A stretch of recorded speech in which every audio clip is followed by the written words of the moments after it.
surprise, this is part 3. I knew there'd be a part 3 somewhere. Y'all didn't know there was going to be a 3-parter. Well, it's mostly going to be, this is just us getting dinner right now, but you're going to hear our voices, but be looking at the road because, you know, you don't have to look at us. I mean, it's not like we're bad looking, but... Even though I'm the pretty one, I'm the pretty boy. Oh, he's the pretty boy. Self-proclaimed pretty boy. Well... If I'm the pretty boy, what does that make you? Well, obviously not the pretty boy. You don't have... You can... You don't... Pretty girl? Diva? I'm a diva. I'm definitely a diva. Oh, God. Definitely a diva. Man. I know I'm spoiled. It's pitiful. I know I'm spoiled. Boy. He knows I'm spoiled. Mom knows I'm spoiled. It's my grandmother's fault. We called her mother. She spoiled me. I was her Missy Ann. She would sometimes spoil me too. Sometimes. Yeah, but I was the firstborn grandchild. So I got spoiled the most. I claim it. I own it. He can't have none of it. Hey. You really are a spoiled child. See? He sees it. There are some things I want to claim for my own, and I stick to it. I'm like, this is mine. No one else can have it. Oh. I mean, like when we were kids and you stole my Hot Wheels. Did not steal your Hot Wheels. I used your Tonka trucks to roll over my Barbies. You stole my toys. I gave them back. But I did scare Dad, though, because he always found my Barbies headless. No. Headless and armless or legless. Because he found one of my Barbies whose leg was, like, over here. There's an arm that's, like, over here. There's a head that was, like, yes, hanging off of my dresser. But there's a reason. Yeah, I was a weird child. I was a borderline Wednesday Addams. Borderline. Oh. Borderline. So in the Toy Story era, you were Sid. No. I was never a Sid. Never a Sid. Like I said, closer to Wednesday, never a Sid. I used to scare him. He found one of your trucks like over my doll, and the doll was just like laying there right there underneath the middle of it. And he was like, what you doing? Said, rolling over my Barbies with a truck. Why? And it was like, okay, give the trucks back to your brother. All right. And I wound up giving them back to you. But I think I frightened him just a little bit. God forbid if I ever marry and have a daughter that's just like you. Why would you have a daughter like me? Who? I don't know who in our family is like me. I don't know. We were just getting our food. Yeah. But no, I don't know who in our family is like me that would happen. Behead their own dolls? Yes. De-arm their own dolls? Yeah, I don't know who else in our family is like that. I don't think Mom was like that. I don't know how Mother was. Well, I don't know how Mother was as a child. Hold on. I don't even know how Dad's family was. I doubt they were as morbid as me. Doubt it. Alright. So, but yeah, I did worry a bit. So. I mean, yeah, I'm not going to say I didn't have friends. I had friends who weren't like me. I didn't find a friend like me till I was way in my 30s. And I love her, okay? Who was just like, well, kind of like you? Kind of like me. And, yeah, I appreciate her so much. But, yeah, no, growing up, I didn't have a lot of friends who were like me. Not mentally, anyway. I'm glad You're glad. I'm glad none of your friends were morbid or mental. I'm just glad you didn't. I'm glad you didn't have a Joker by your side, Miss Harlequin. Wow. Okay. Well, I'll tell you this right now. For the most part of my youth, I did have a Mr. Joker by my side. Oh. And we don't have to say his name, but he knows who he is. Just so you called him Mr. J? I did not. Oh.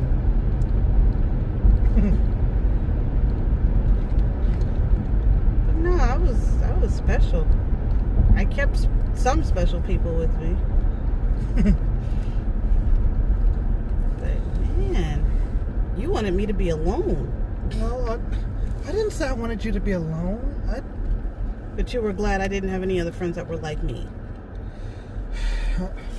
Don't most parents or siblings want their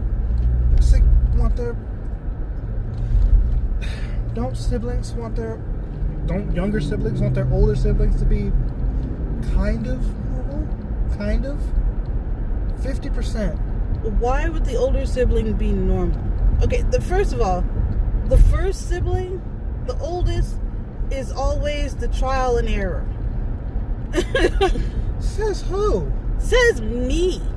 It's the first time our parents are being parents. That's their first child.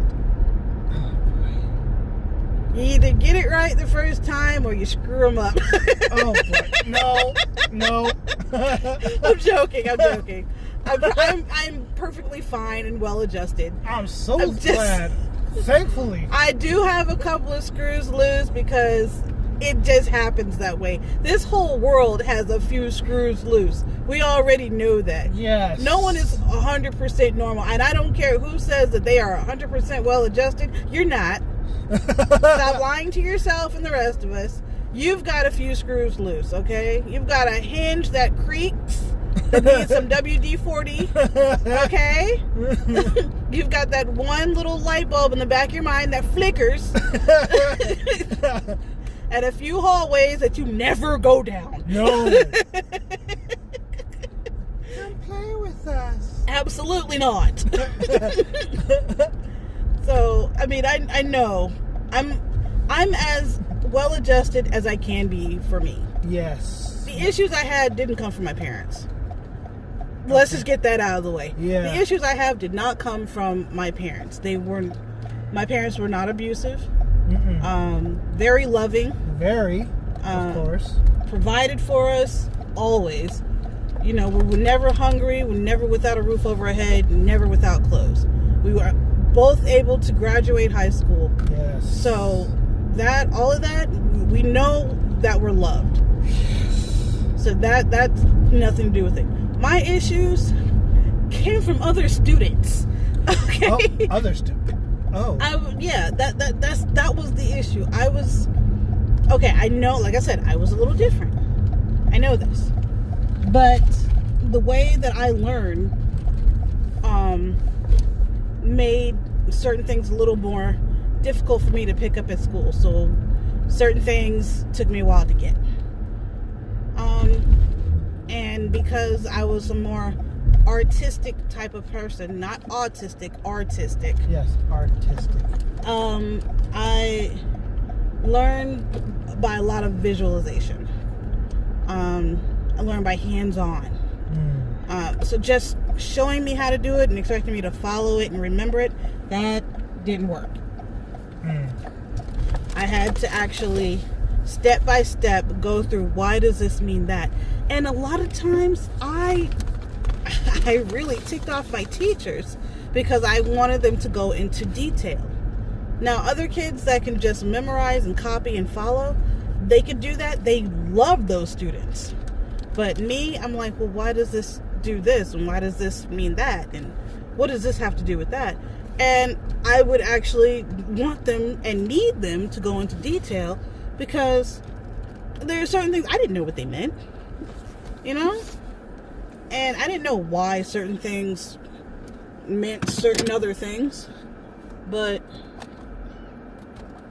I always asked, and because I asked a lot of questions, I had a lot of people get upset with me. Other students would get upset with me because they're like, why do you need to do that? Why does it matter? Because that's how my brain works. Just because your brain doesn't work that way doesn't mean that mine does. And it was frustrating for all parties involved because I did ask so many questions. I mean, isn't that what you're supposed to do? Ask questions? If you don't know, ask. That is what I was taught. If I didn't know, I asked. Since I asked for details, that's what a lot of my teachers would do. It's like, well, why does this do this? And I'm like, not trying to upset anybody, not trying to make anybody mad. Excuse me. But I needed to know, because it's like, if you just say, this does this because that. A plus B equals C because. No. But things like 2 plus 2 is 4. I know why 2 and 2 is 4. That, because when you see it written down, when I've had it explained to me, it made sense. But when we started getting into harder things, like when we started getting into algebra and everything, and I'm like, well, how does this apply to this? When in this case, this would never apply to this. And they're like, well, these two situations are different because, and then explain da da da da da da da da da da da. Oh, okay, I get it. And then I can move on. Instead of taking that long, deep sigh and saying, why can't you just get it like the rest of the class? Because I'm not like the rest of the class. Pardon me for being unique. My brain is wired just a little bit differently. I thrived in my extracurricular classes, like my art classes, my orchestra class, stuff like that. My drama class, excelled in those because it's expression. I know why things need to be expressed this way. I knew why, when we took orchestra, why we had to do a certain crescendo, why the vibrato had to be made a certain way, why it was sometimes slower, why it was sometimes quicker, while the music had to go quick and fast and high, or slow and low and soft. And those things were just explained to me, and I got it. And sometimes I even got my English class because it was writing, it was reading, two things that I love doing, and I got it. Okay. But as much, I hate math. Wait, what part of math? Math. Math in general. Math. I hate math. But I'm good with numbers. Okay. That is so horrible. And I'm gonna tell you, the reason why it's horrible is because I don't like working with numbers.